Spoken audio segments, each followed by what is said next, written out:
ദേശീയ ഗ്രാമീണ തൊഴിലുറപ്പ് പദ്ധതി തകർക്കാനുള്ള കേന്ദ്ര സർക്കാർ നീക്കത്തിനെതിരെ NREGS workers union Karuvarakundu panchayat കമ്മിറ്റിയുടെ നേതൃത്വത്തിൽ ടെലിഫോൺ എക്സ്ചേഞ്ചിൻ്റെ ഓഫീസിന് മുമ്പിൽ പ്രതിഷേധ ധർണ സംഘടിപ്പിച്ചു. ഓരോ പഞ്ചായത്തിലും ഒരേ സമയം 20 ജോലിയിൽ കൂടുതൽ അനുവദിക്കരുതെന്ന് സംസ്ഥാനങ്ങൾക്ക് കേന്ദ്ര സർക്കാർ നിർദ്ദേശം നൽകിയിട്ടുണ്ട്. ഇത് കരുവാരക്കുണ്ട് പോലുള്ള മലയോര പഞ്ചായത്തുകളെ സാരമായി ബാധിക്കും. തൊഴിലുറപ്പ് മേറ്റുമാർ NMMS ആപ്പ് വഴിയാണ് ഇപ്പോൾ ഹാജർ രേഖപ്പെടുത്തേണ്ടത്. പല വാർഡുകളിലും ഇത് ഏറ്റെടുക്കാൻ തൊഴിലുറപ്പ് തൊഴിലാളികൾക്ക് സാധിക്കുന്നില്ല. നെറ്റ്വർക്ക് പ്രശ്നങ്ങളും സ്വന്തമായി സ്മാർട്ട് ഫോൺ ഇല്ലാത്തതും ഇതിന് കാരണമാണ്. തൊഴിൽ ദിനങ്ങൾ വർദ്ധിപ്പിക്കണമെന്നും മിനിമം കൂലി 500 രൂപയായി ഉയർത്തണമെന്നും തൊഴിലാളികൾക്ക് ഇൻഷുറൻസ് ഏർപ്പെടുത്താൻ കേന്ദ്ര സർക്കാർ മുൻകൈയെടുക്കണമെന്നും സമരക്കാർ ആവശ്യപ്പെട്ടു. KK ജെയിംസ് മാസ്റ്റർ ധർണ ഉദ്ഘാടനം ചെയ്തു. ഗോപി പാറയിൽ, PT നജീബ് എന്നിവർ പ്രസംഗിച്ചു. TP ബാലൻ, ദേവദാസ് തരിശ്, A മൻവർ തുടങ്ങിയവർ നേതൃത്വം നൽകി.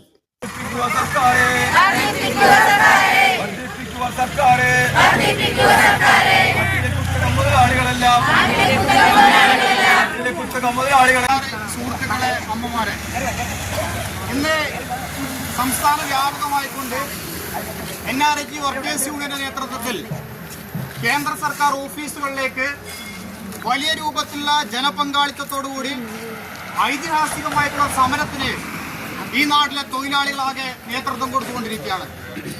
ഈ സമരത്തിന് ആധാരമായിട്ടുള്ള വിഷയത്തെ സംബന്ധിച്ച്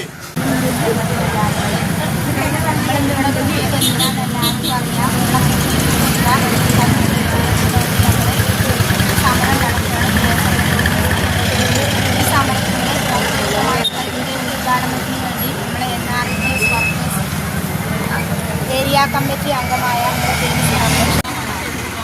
കുറെ കാലങ്ങളായി നമ്മുടെ രാജ്യത്ത് ഈ തൊഴിലുറപ്പ് പദ്ധതി വലിയൊരു ശ്രമം കേന്ദ്രം ഭരിക്കുന്ന ഭരണാധികാരികൾ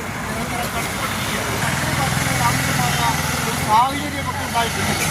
ഈ പദ്ധതി എങ്ങനെ വന്നു എന്നുള്ളതൊക്കെ ഇവിടെ കൂടിയിട്ടുള്ള ഓരോ ആളുകൾക്കും അറിയാം. 2004 ഒന്നാം UPA സർക്കാരിന്റെ കാലത്ത് CPM ഒന്നാം UPA സർക്കാരിൽ സമ്മർദ്ദം ചെലുത്തിക്കൊണ്ട് CPMന്റെ നേതാവായിട്ടുള്ള സീതാറാം യെച്ചൂരി വെച്ച ഒരു നിർദ്ദേശമാണ് ഈ തൊഴിലുറപ്പ് പദ്ധതി. ആ പദ്ധതി അക്കാലത്ത് വലിയ ജനകീയമായ പിന്തുണ നേടിക്കൊണ്ട് നമ്മുടെ രാജ്യത്തെ ജനങ്ങളുടെ, പ്രത്യേകിച്ച് സ്ത്രീകളുടെ സാമ്പത്തികമായ പുരോഗതിക്ക് വേണ്ടി വലിയ സഹായകമായ ഒരു പദ്ധതിയാണ്. പക്ഷെ തുടർന്ന് വന്ന BJP സർക്കാർ നിരന്തരം ഈ പദ്ധതി തകർക്കുന്നതിന് വേണ്ടിയുള്ള ശ്രമങ്ങൾ നടത്തി. ഓരോ വർഷവും കേന്ദ്ര ബജറ്റിൽ ഇതിനുവേണ്ടി നീക്കിവെക്കുന്ന തുക വെട്ടിക്കുറച്ചുകൊണ്ടിരിക്കുന്നു. പക്ഷെ കുറച്ച് കാലങ്ങളായി ആ പ്രക്രിയ തുടരുകയാണ്.